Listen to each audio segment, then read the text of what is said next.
Bonjour Sandy. Bonjour Camille. Bienvenue. Merci. Merci d'être avec nous. Alors Sandy, c'est intéressant parce que vous avez un parcours un petit peu atypique à la tête de Spark News.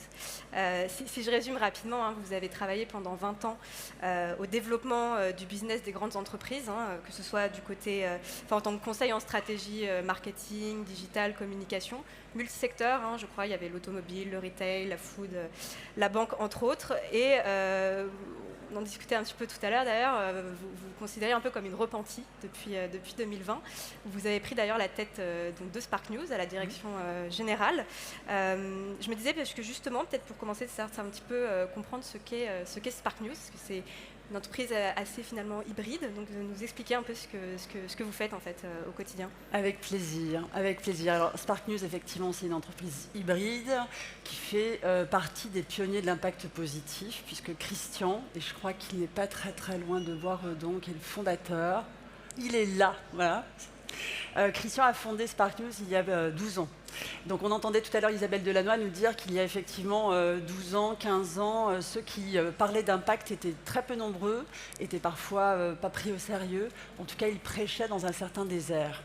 Et la conviction de Christian et de toute l'équipe au départ, et l'engagement de Spark News, c'est en fait d'opérer une transformation culturelle de la société pour se dire qu'on peut avoir de l'impact positif au travers de toutes nos activités.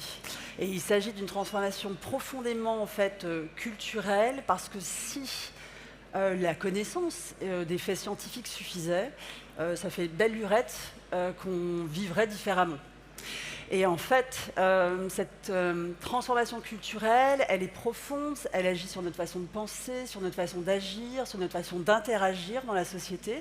Et pour qu'elle soit possible, Spark News s'intéresse à 3 types d'acteurs qui ont un fort effet de levier pour faire changer justement la façon de penser, la façon d'agir. Le premier, ce sont les médias et les journalistes, comme vous, Camille, dans la façon avec laquelle vous diffusez de l'information auprès de l'ensemble des citoyens et des dirigeants. La deuxième typologie, ce sont les acteurs culturels. Alors on pense un peu moins à eux, mais ils façonnent nos imaginaires. Et il y a eu bon nombre de conférences sur le sujet dans le cadre de Change Now. Et donc notre façon finalement d'appréhender le monde et notre façon de penser. Et la dernière typologie, elle est clé, ce sont les entreprises, on en parle, qui, elles, façonnent finalement nos comportements au travers des business models dans lesquels on se retrouve pris, embarqué, voire parfois essoré. On va principalement, c'est vrai, parler pendant cette session des entreprises, moins des 2 autres activités que vous avez.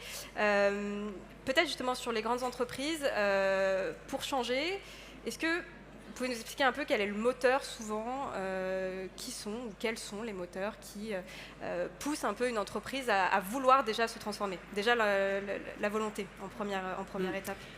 Alors la volonté de se transformer, il faut déjà parler de la nature de la transformation. Juste faire un point là-dessus. Je vais simplifier un peu les choses, mais en gros, il y a des entreprises qui ont envie de faire moins pire.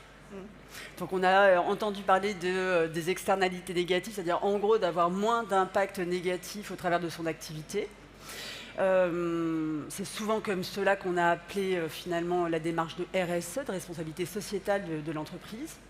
Et il y a la transformation plus profonde des business models qui consiste à rendre l'entreprise contributrice ou contributive, chacun prendra le mot qu'il préfère, à l'accélération de la transition écologique et sociale. Ça veut dire que là, on est obligé de regarder son business model en se demandant déjà à quoi je sers moi en tant qu'entreprise dans la société. Je pense qu'on peut être tous d'accord ensemble, un énergéticien, on en a besoin, c'est utile à la société. Un fabricant de soda, on peut se poser la question, quelle est l'utilité fondamentale dans la société? Donc cette transformation, il y a faire moins pire et il y a devenir contributive, et on n'est déjà pas sur le même niveau. Alors qu'est-ce qui peut déclencher l'envie pour une grosse boîte de se transformer? Il y a plein de facteurs. Évidemment la réglementation, donc ça tant mieux, même si on parle toujours du triangle de l'inaction où tout le monde s'attend entre pouvoir public, entreprise et consommateurs. Mais c'est sûr qu'en interdisant par exemple les moteurs thermiques, on se doute bien que ça va bouleverser le business model de certaines entreprises. À côté de ça, quand une loi limite le plastique à usage unique, on se doute bien là aussi que c'est moins pire pour de la restauration, par exemple, rapide, mais ça ne va pas changer le cœur du business de la restauration rapide, par exemple. Donc la réglementation, il y a autre chose qui, évidemment, apparaît, ce sont les ressources. Les entreprises ont besoin de ressources et beaucoup de ressources pour pouvoir produire. On commence à voir apparaître des pénuries dans plein de secteurs différents, pour plein de raisons. Ça va à la moutarde à cause de la récolte canadienne, en passant par le lithium, le sable, etc. Alors, c'est bien complexe comme situation, mais elle commence à avoir du mal à produire, ou au moins, en tout cas, avoir de l'impact sur les prix. Donc ça impacte évidemment les business models et ça les amène à réfléchir. Il y a une autre pénurie hyper importante, les ressources dites humaines. Donc on se rend compte aussi, et les grands groupes ne cessent de constater que dans le cadre du recrutement, les candidats posent des questions aujourd'hui sur la responsabilité de l'entreprise, tant écologique que sociale. Donc ça va devenir un critère. Et donc si on veut avoir des salariés, il faut avoir cette capacité-là. Autre levier, vous voyez, la liste est longue parce qu'il n'y en a pas un seul. Il y a des phénomènes collectifs qu'on perçoit. Donc soit des collectifs d'entreprises, on vient de parler de Bicorp. On a aussi des collectifs de salariés qui se structurent, donc qui pourraient même s'apparenter à une nouvelle forme de syndicalisme, pour faire référence à des grands mouvements qui ont structuré notre société. Et puis, on peut arriver enfin aussi à la vision de dirigeants. Là, on a entendu Bertrand qui est un dirigeant d'entreprise. Et nous avons des dirigeants aussi et des dirigeantes qui, dans une démarche vraiment sincère, peuvent avoir envie, en tout cas qui s'interrogent sur les modèles de partage de valeurs, sur ce que veut dire la réussite, tant à l'échelle d'une entreprise qu'un individu. Ça veut dire quoi, réussir, et donc de voir émerger de nouvelles formes de prospérité. C'est un mot qu'on a utilisé là précédemment. Et ces dirigeants ont beaucoup de rênes en main, évidemment, pour pouvoir initier des transformations. Et je crois que pour une partie des dirigeants aussi, il y a leurs enfants aussi qui les poussent en fait, qui sont eux des moteurs de changement pour leurs parents. Hein. Oui, c'est vrai. On avait discuté un petit peu en amont. On en a parlé en amont et ça c'est vraiment un levier qui est très précieux et dont on a constaté l'énorme puissance. On pourrait croire que les dirigeants et les dirigeantes sont évidemment, et ils le sont, hyper bien équipés avec des études, avec des consultants de très haut vol, avec des exécutives qui leur donnent les moyens évidemment de lire le monde et de voir les tendances et de parler des nouvelles générations, mais ce n'est pas pour autant qu'ils vont choisir de se transformer. Et l'expérience prouve, et je peux citer Jean-Paul Agon en 2015, puisqu'il l'a lui-même dit, l'ancien patron de L'Oréal, ce sont ses propres enfants qui l'ont amené à accélérer, tout simplement parce qu'il ne le lâchait pas lors d'un traditionnel déjeuner dominical. Et ça, c'est un levier, nous, chez Spark News, que nous utilisons, parce qu'en fait, on fait plancher, vraiment bosser, des dirigeants avec leurs enfants. Donc on vient télescoper la frontière pro-perso, on vient télescoper la frontière générationnelle, on met de l'affectif et de l'émotionnel là-dedans, et là ça change tout. Parce qu'en fait, être patron ou patronne d'entreprise, c'est effectivement bourré de rationnel, mais ce qui peut nous amener à changer les modèles de façon vraiment profonde, c'est de se projeter aussi au travers de l'affectif, de l'émotionnel et de tout un pan d'humanité qu'il faut évidemment reconnecter. Et si les entreprises qui sont plutôt peut-être dans une posture un petit peu d'affichage veulent travailler avec vous, est-ce que ça peut quand même un petit peu fonctionner ou pas du tout ? Alors, comme nous sommes un ovni et un pionnier de l'impact positif, les entreprises qui font appel à nous le savent et on a peu de cas d'entreprises qui voudraient essentiellement communiquer sur des intentions ou sur des débuts de preuves. Je dirais qu'elles font plutôt appel à des cabinets de conseil ou à des agences de communication, etc. Mais en fait, le sujet, il n'est pas tant d'opposer celles qui veulent vraiment de celles qui veulent s'afficher. Même quand ce qu'on observe, c'est qu'il y a des gens vraiment dans les grandes boîtes, il y en a beaucoup qui s'interrogent et qui cherchent. Mais le sujet c'est vraiment complexe. On ne sait pas par quel bout prendre les choses. Le premier degré de complexité, et c'est pour ça que c'est un changement culturel, c'est que beaucoup de gens dans l'entreprise pensent déjà faire bien, c'est-à-dire faire moins pire. Une équipe marketing peut être très très fière d'avoir réussi à transformer tous les packaging d'un produit vendu avec dans des millions d'unités parce que Elle aura sourcé un plastique recyclable, recyclé. Mais ce n'est pas ça qui, à un moment, va pouvoir faire vraiment changer la donne. De la même manière, on a des entreprises formidables qui vont veiller à leurs achats de matières premières et valoriser un coton bio, par exemple. Mais tant qu'on continue à avoir un volume lié à la saison de fringues que l'on distribue et avoir des dizaines et des dizaines d'articles neufs achetés par an, en fait, on ne va pas changer les modèles. Donc, il y a déjà une première difficulté qui est, c'est pas de l'affichage, c'est juste ils sont persuadés que c'est déjà pas mal, ça leur a demandé beaucoup de boulot, mais c'est pas suffisant et il faut leur faire comprendre que le modèle, il est vraiment à changer en profondeur. Or, ils ont été câblés depuis des années dans une logique de croissance et de course à la croissance et dans une temporalité, là aussi on vient d'en parler, qui les pousse à ça. Donc ça, c'est la première étape de votre accompagnement, souvent, avec une entreprise? Alors, la première étape de l'accompagnement, c'est déjà de se rendre compte de la maturité de la boîte. Et puis, la structure de la boîte. Ce n'est pas la même chose d'accompagner une ETI familiale. Je pense à Jean-Christophe Machet à FM Logistique, puisqu'il intervenait là dans une des bubbles. Ce n'est pas la même chose d'avoir une entreprise qui a un capital familial avec une histoire et une relation au temps, justement, passé, présent, futur, bien particulière, ou d'intervenir pour la filiale d'un grand groupe coté. Évidemment, voilà. Et puis, la maturité de la boîte sur ces sujets peut être très diverse. Donc déjà, on ne part pas du même point de départ, mais on va prendre les entreprises là où elles en sont. Nous, on reste convaincus qu'il faut embarquer le maximum de monde et que chaque petit changement opéré vaut le coup. La première étape, en fait, puisque c'est culturel et que l'entreprise est un espace qui a un pouvoir d'action phénoménal dans nos sociétés. C'est-à-dire qu'on pourrait se dire que le collectif d'une entreprise a une capacité d'action qui est bien supérieure à ce qu'on peut voir dans un collectif politique ou parfois dans des collectifs associatifs. Donc, ce qui est intéressant, c'est aussi un lieu de sociabilisation, c'est aussi un lieu de partage de valeurs. Donc, c'est de faire en sorte que les dirigeants, les top managers et même les collaborateurs aient la même vision, finalement, de la société. Je dirais que c'est ça le point de départ. Et non pas juste d'un marché. C'est-à-dire voir un marché, c'est voir évidemment des opportunités du business, voir la société et regarder comment elle bouge et quels sont ce que nous on appelle les périls, c'est-à-dire les dangers, les menaces auxquelles la société est confrontée, qui sont à la portée de l'entreprise. Je vais prendre un exemple parce que c'est vraiment le point de départ qui est clé.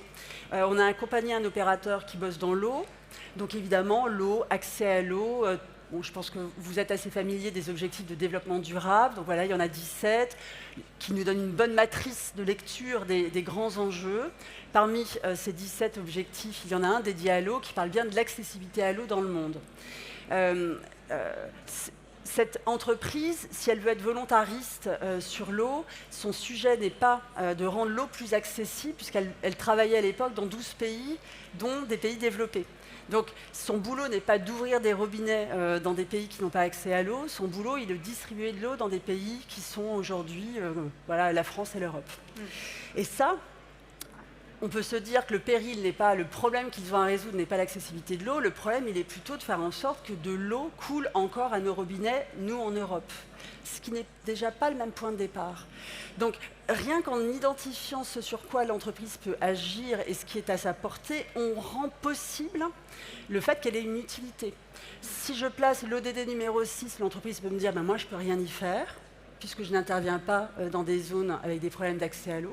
Si par contre, je lui mets face à elle ce problème de société qui est, là, en ce moment, dans le Pays Basque, on ouvre le robinet, il n'y a plus d'eau qui coule, là, en tant qu'opérateur d'eau intervenant sur ces marchés, oui, elle a une responsabilité. Donc c'est hyper important de doter en fait les dirigeants, les managers et les collaborateurs d'une même grille de lecture de la société et du monde en identifiant vraiment ce sur quoi ils peuvent agir. Et ça, c'est le début de toute une méthodologie qu'on a mis en place qui consiste à mettre en récit la transformation de l'entreprise avec cette première étape qui est finalement de se doter d'une paire de lunettes communes pour regarder la société et voir au travers de l'activité de la boîte là où elle peut vraiment contribuer.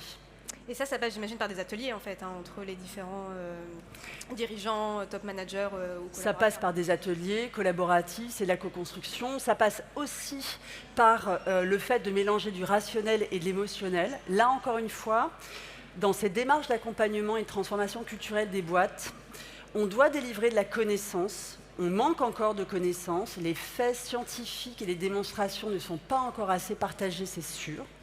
Mais ça ne suffit pas. Il faut mettre aussi ces personnes-là dans une situation de confiance. C'est possible. Il y en a même des boîtes qui font des choses. Donc c'est hyper important parce que sinon on se sent finalement démuni et on préfère continuer à rouler sur son marché. Et puis la troisième chose qu'il faut leur transmettre au travers de ces méthodologies un peu iconoclastes, c'est le courage. Parce qu'en fait, c'est compliqué et les boîtes sont amenées à prendre des risques. Et on parlait tout à l'heure de temporalité, c'est vraiment un point clé, c'est-à-dire d'un seul coup de regarder la société, les périls auxquels elle est confrontée, là où l'entreprise peut vraiment agir, et dans un temps long, au travers de toute une démarche liée à une raison d'être, mais aussi à autre chose qu'un plan d'action avec 3 KPIs, mais dans un temps long, de se dire, en 10 ans, ma boîte, qu'est-ce qu'elle peut changer et modifier dans la société au travers de son activité. Donc je ne parle pas de philanthropie, je parle bien au travers de l'activité. Vous le disiez d'ailleurs en introduction, hein, ça fait plus d'une dizaine d'années que Spark News existe. Vous avez accompagné donc, de ce fait pas mal d'entreprises, et notamment sur le temps long. On l'a dit également, les grandes entreprises ont des modèles économiques beaucoup plus complexes. La transformation est beaucoup plus complexe que, par exemple, une TPE, typiquement, pour caricaturer. Donc, c'est assez lourd de changer ces business-là. Donc, je voudrais savoir un petit peu quelles sont peut-être les petites victoires que vous avez observées, justement, auprès de vos clients, ou même au-delà de vos clients, des exemples d'entreprises qui ont opéré des petits changements, mais qui, en fait, au fond, signifient énormément. Moi, je serais ravie de pouvoir vous dire, oui, voilà, on a accompagné telle grande boîte à se transformer radicalement, et puis à vous en apporter la preuve aujourd'hui, mais on ne l'a pas. Enfin, voilà, c'est clair. Hein. C'est clair, ça manque. Il y a plein de choses qui se font, mais des grosses transfos. Alors, il y a des grandes références qui sont vraiment des étoiles polaires. Vous avez peut-être entendu parler d'Interface, qui est une boîte canadienne. Vous avez peut-être sûrement entendu évidemment parler de Patagonia. Donc, il y a des entreprises qui sont véritablement exemplaires, mais des boîtes classiques sur une activité qui vraiment ont opéré une grosse transformation là en France aujourd'hui et qu'on a pu accompagner, malheureusement, je vais manquer de matière.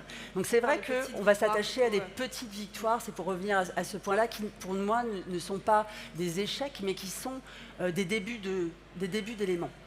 Premier exemple, quand vous avez, pour reprendre le point que j'évoquais tout à l'heure, un patron d'une ETI de 27 000 personnes, 27 000 personnes, hein, c'est pas rien, qui pèse plus d'1 milliard, qui bosse sur de la logistique, et qui vous dit au sortir d'un séminaire avec 12 dirigeants et avec donc leurs enfants, j'étais venue avec une intention de passer la seconde parce que je me rends bien compte quand même qu'on ne peut pas continuer comme ça, et qui vous dit mais là j'ai plutôt envie de passer la 6e, et qui au sortir de ça se dit que c'est 150 top managers, donc en gros les équipes dirigeantes de ces filiales dans tous ces pays doivent comprendre véritablement, précisément comment la supply chain peut contribuer à faire avancer les sujets de décarbonation, mais aussi de consommation omnicanale et aussi de conditions de travail, ça, j'appelle ça une victoire. C'en est une. Quand, autre exemple, on accompagne un gros acteur de la distribution alimentaire qui vous dit en début de processus, donc au début de cette méthodologie de mise en récit, que vous venez le provoquer sur son offre et sur le fait que distribuer des tomates toute l'année, ça n'est pas possible, pour évidemment énormément de questions. Et qu'au début, il vous dit, non mais moi je ne peux pas faire autrement. J'ai des restaurateurs, et j'ai 20% des restaurateurs qui ont un hamburger, que ce soit de la restauration rapide, de la bistronomie, j'ai 20% des restaurateurs qui ont un hamburger sur leur carte, donc ils veulent leur tranche de tomate. Je n'ai pas le choix. Donc quand en début de processus, vous avez un COMEX qui vous dit, non, on ne touchera pas à la tomate, et en fin de processus, qui vous dit, ok, on a le pouvoir de faire changer les restaurateurs, on va les accompagner là-dedans et on va prendre ce risque-là, j'appelle ça une petite victoire. Voilà. Et c'est toutes les prémices de cette transformation culturelle que vous évoquiez en préambule, au tout début. De toute façon, c'est de mettre ces dirigeants et les équipes en capacité à remettre en question leur modèle, et ensuite, ils savent très bien agir, c'est-à-dire mettre en place des solutions et savoir les driver. Qui mieux qu'eux pour pouvoir le faire? Je n'aurais jamais l'outrecuidance de me mettre à leur place. Mais par contre, juste de les éveiller à autre chose pour qu'ils puissent ensuite procéder à ces transformations. Je prendrai un dernier exemple, je parlais d'eau tout à l'heure. Quand dans une boîte qui existe depuis des décennies, le modèle de commercialisation de l'eau, mais comme partout ailleurs, se fait au mètre cube. Donc en gros, l'entreprise gagne sa vie en vendant aux collectivités territoriales et aux industriels des mètres cubes d'eau. C'est comme ça depuis toujours. Et que les dirigeants prennent conscience et expliquent à leurs collaborateurs et à leurs parties prenantes que maintenant, ils aimeraient vivre, que l'entreprise voudrait gagner sa vie en vendant des économies d'eau. Ça, c'est le changement culturel qui montre bien qu'on est en train de passer une bascule, qu'ils ne pourront pas faire seuls. Et donc, je rejoins Isabelle qui l'évoquait tout à l'heure, c'est que c'est de la coopération, puisqu'une entreprise toute seule sur sa chaîne de valeur ne pourra pas changer la donne. Et on sort là aussi, c'est une autre transformation culturelle qu'on opère qui est clé, qui est de faire bosser toutes les boîtes ensemble, y compris des concurrents. Donc on sort d'un système d'une concurrence où on se cache tout pour finalement partager et prendre des décisions ensemble. Et ça fait partie aussi des petites victoires que l'on peut avoir, puisque nous on fait bosser des entreprises et des membres de COMEX, des C-levels comme on les appelle, de boîtes différentes dans le cadre d'un club. Et ce club de la transformation positive, quand on voit des C-levels de banques concurrentes bosser ensemble pour essayer de trouver des leviers de transformation, mais ça fait partie aussi des petites victoires qui peuvent avoir des grands effets. Merci beaucoup Sandy pour l'échange, très inspirant pour le coup. Super. Merci à tous.